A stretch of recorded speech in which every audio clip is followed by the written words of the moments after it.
Halo semuanya, izinkan aku untuk menceritakan sedikit kisahku. Ini adalah kisahku, sebuah kisah nyata yang mungkin sulit untuk dipercaya. Namun inilah faktanya. Ini hanya sepenggal saja.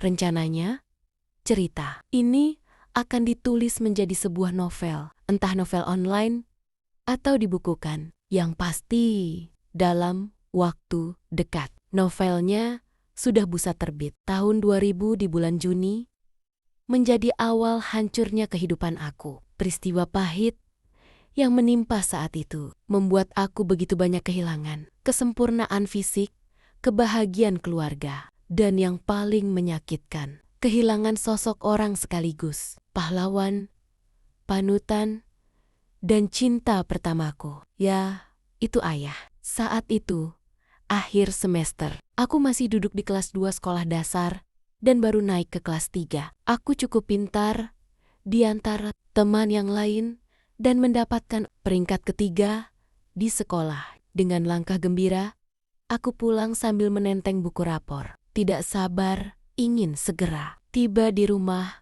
untuk menunjukkan nilai di dalam raporku kepada ayah yang kebetulan sedang berada di rumah karena jarak dari rumah ke sekolah sekitar 3 kilometer. Aku harus sabar dan terus melangkah di bawah teriknya matahari. Capek, lelah, haus, tentu saja. Tapi semangatku tidak pernah padam untuk terus belajar dan menjadi anak yang bisa dibanggakan oleh kedua orang tuaku. Setibanya di rumah, aku lihat ayahku sedang berada di kolam ikan. Oh iya, kami tinggal di sebuah kampung kecil yang jauh dari keramaian kota. Dan kebetulan, ayahku punya sebuah kolam ikan. Tidak lebar, hanya sekian meter persegi saja. Ayah, aku berlari menghampiri. Lihat, aku dapat peringkat 3 di sekolah.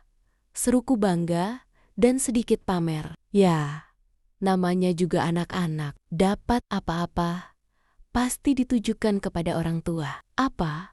Kamu dapat peringkat 3? Ayahku seketika berhenti dari aktivitasnya dan menatapku dengan wajah gembira. Kamu memang pintar, nanti ayah belikan kamu hadiah, tapi kamu besok harus temani ayah ke Jawa, ucapnya. Spontan aku longkat-longkat saking senangnya. Aku mau ikut ayah. Asik-asik, aku ikut ayah. Bisa menemani ayah bekerja. Satu hal yang paling menyenangkan buat aku. Sekaligus bisa jalan-jalan ke kota lain. Jadi, ada bahan buat cerita juga pas masuk sekolah lagi nanti. Singkatnya, cerita. Keesokan harinya, aku ikut ayah ke Jawa Tengah. 2 hari perjalanan kami pun sampai di kota tujuan. Setelah membongkar barang yang ayah bawa, keesokan harinya, kamu mengambil barang di sebuah pabrik. Karena antrian cukup panjang, kami pun harus menunggu giliran. Pagi itu, kami sudah berada di pabrik tersebut. Karena cuaca yang panas dan mungkin akan lama dapat giliran. Akhirnya aku pun turun dari mobil. Sementara ayah sudah sejak tadi turun dan tampak berbincang dengan sopir lain. Aku bermain di halaman pabrik, sendiri, ya hanya sendiri. Itulah kegiatan aku kalau sedang menunggu ayah memuat atau membongkar barang. Saat sedang asyik bermain sendiri, tiba-tiba ada seorang pemuda datang menghampiriku. Ia tersenyum kepadaku dan aku balas dengan membuang wajah. Bukan sombong, tapi itulah aku. Tidak mudah untuk kenal dengan orang asing dan selalu menjaga jarak dan waspada. Adi ngapain di sini? Ucapnya.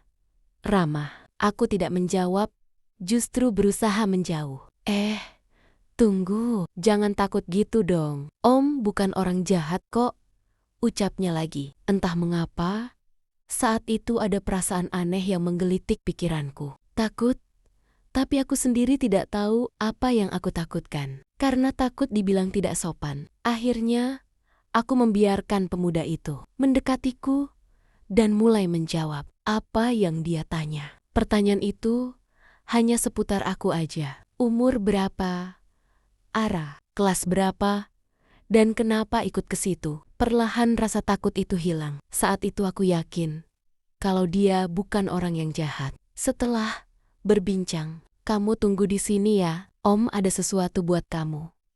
Pemuda itu pergi dan masuk ke dalam pabrik. Tidak lama ia kembali dengan sebuah pisang di tangannya. "Ini buat kamu," ucapnya sambil memberi aku sebuah pisang yang cukup besar. Dengan ragu, aku menerima pemberian itu. "Terima kasih, Om," ucapku. "Tunggu, masih ada satu lagi." Ia kembali ke dalam dan kembali membawa sebuah pisang yang sama besarnya. "Ini ada satu lagi." Tanpa pikir panjang, aku berpamitan untuk masuk ke dalam mobil. Setibanya di dalam, aku duduk sambil menunggu ayah. 2 buah pisang aku letakkan di atas dashboard. Tidak berani untuk memakannya sebelum ada izin dari ayah. Tidak lama, ayahku masuk mobil sambil membawa 2 botol air mineral. "Ayah, tadi aku dikasih pisang," ucapku sambil menunjuk 2 buah pisang tadi. "Dari siapa?" jawab ayahku. "Dari Om yang di sana," ungkapku jujur. "Au, ya sudah, makan saja. Ini rezeki," ucap ayahku sambil mengambil satu, membuka, dan memakannya. Setelah mendapat izin, aku pun memakan satu. Tapi karena pisangnya cukup besar, aku hanya sanggup menghabiskan setengah saja. Sisanya, ayahku yang makan. "Ayah, apa giliran kita masih lama ya?" tanyaku. Aku sudah ingin segera keluar dari pabrik itu. "Sebentar lagi selesai mobil yang di depan. Bari giliran kita," jawab ayah. Kasihan ayahku. Dia sudah tidak muda lagi. Tapi beban yang dipikulnya begitu berat. Aku punya 1 kakak dan 1 adik, yang semuanya menjadi tanggung jawab ayah.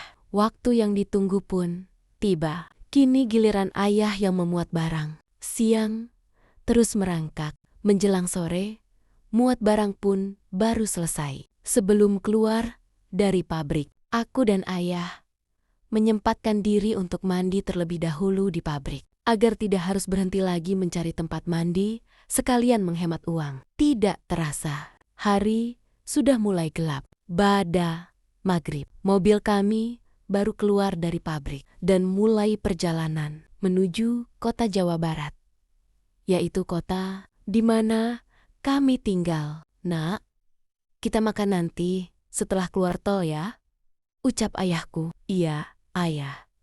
Kalau gitu, aku tidur dulu ya." Mungkin karena capek, tidak terasa aku pun tertidur. Antara sadar dan tidak, aku seperti mendengar suara dentuman yang begitu kuat. Aku berusaha membuka mata. Tidak ada yang sakit saat itu. Hanya saja dadaku sesak seperti tertindih sesuatu yang sangat berat. Bingung, takut, dan belum mengerti apa sebenarnya yang terjadi.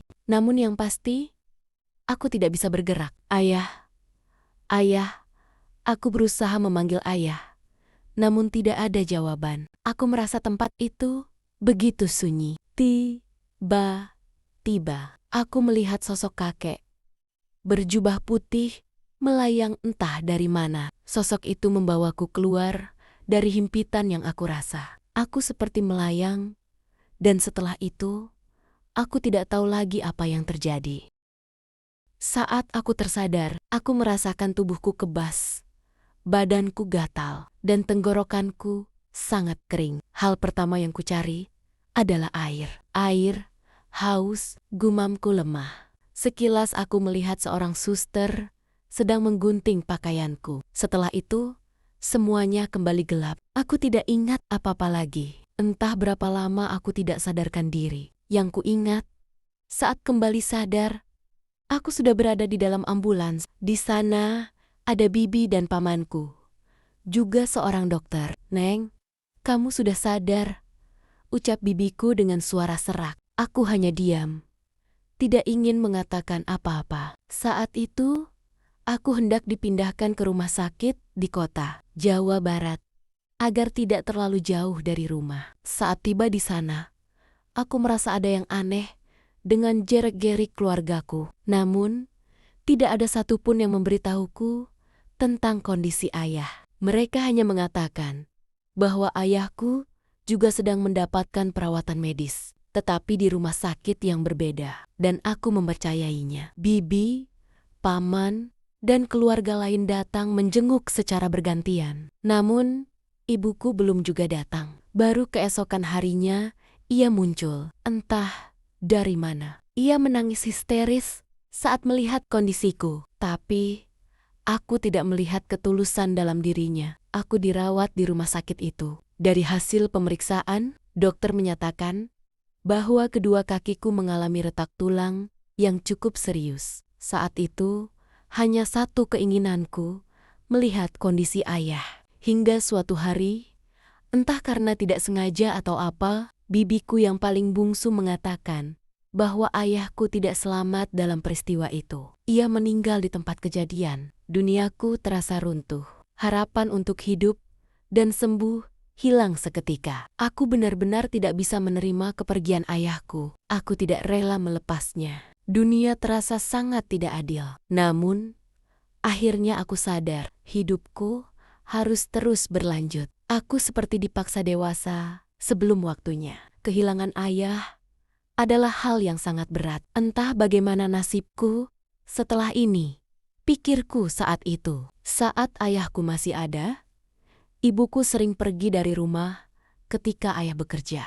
Ia baru pulang saat waktu kepulangan ayah tiba. Dari mana dan dengan siapa, aku tidak tahu. 3 bulan aku dirawat di rumah sakit. Tetapi, tidak ada kemajuan berarti. Seseorang menyarankan agar aku dibawa ke bengkel tulang. Ibuku pun membawaku ke bengkel tulang. Dan hampir 3 bulan aku dirawat di sana. Namun, karena kekurangan biaya, akhirnya ibuku memutuskan untuk membawaku pulang. Dalam kondisi yang bahkan belum mampu melakukan apa-apa, aku dirawat oleh nenek. Sementara ibuku masih saja sering pergi, bahkan bisa berhari-hari menghilang, dengan alasan mencari uang. Mungkin itu benar atau mungkin juga tidak sepenuhnya. Saat itu, aku belum tahu bahwa kecelakaan yang kualami ternyata mendapatkan uang santunan dari jasa Raharja. Entah bagaimana ceritanya, antara keluarga dari pihak ayah dan ibuku sempat terjadi perselisihan. Aku tidak mengerti penyebab pastinya, apakah karena uang itu, atau ada hal lain yang jauh lebih rumit. Hingga suatu hari, paman dari pihak ayah datang menemuiku. Ia tidak banyak bicara, hanya menyerahkan sejumlah uang dengan ekspresi dingin yang sulit kuterjemahkan. Ini uang terakhir. Kamu masih beruntung, masih dapat bagian, ucapnya datar. Ia berhenti sejenak,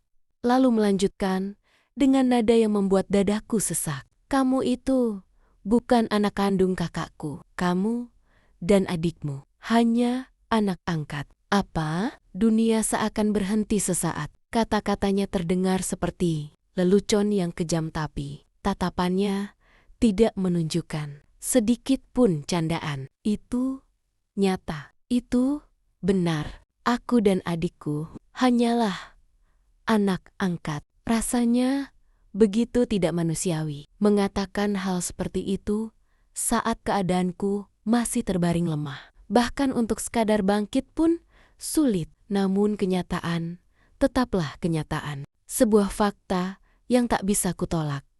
Seberapapun aku ingin menyangkalnya. Sejak hari itu, aku berubah menjadi pribadi yang jauh lebih pendiam. Bagaimana tidak, tubuhku tak lagi sempurna.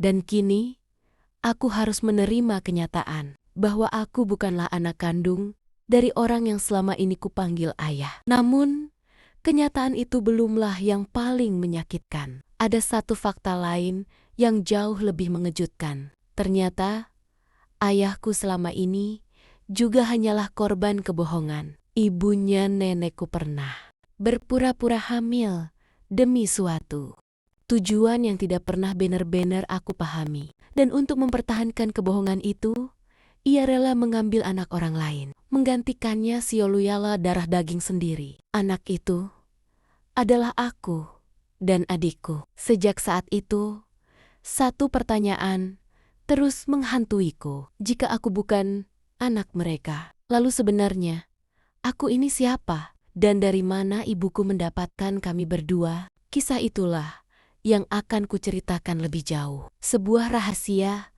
yang perlahan akan terungkap dalam novel yang sedang kususun.